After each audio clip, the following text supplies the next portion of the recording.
The sessions I watched were very similar to what I would perceive a counseling session should be like.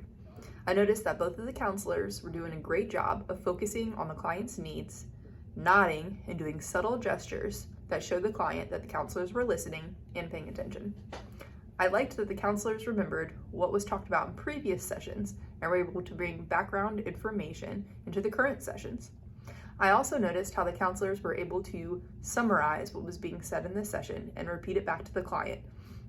This not only shows the client that they're listening, but it clarifies what was discussed throughout the session and allows the client to hear their own words repeated back to them by a counseling professional. I noticed many of the characteristics of a good counselor in both videos that I watched for this week. Wayne Powell and Dr. Michael Takis both showed a warm attitude and a genuine self.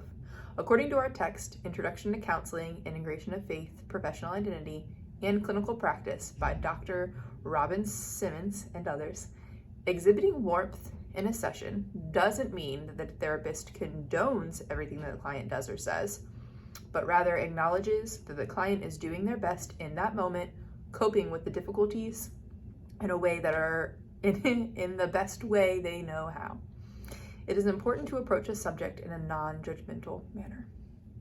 According to the American Psychological Association, a theoretical orientation is an organized set of assumptions or preferences for given theories that provides a counselor or clinician with a conceptual framework for understanding a client's needs and for formulating a rationale for specific interventions.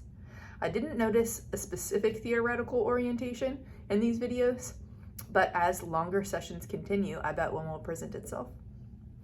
Some specific skills I noticed from the core counseling skills table in our text were minimal encouragers, open questions, paraphrase, reflection on feelings, and summarization.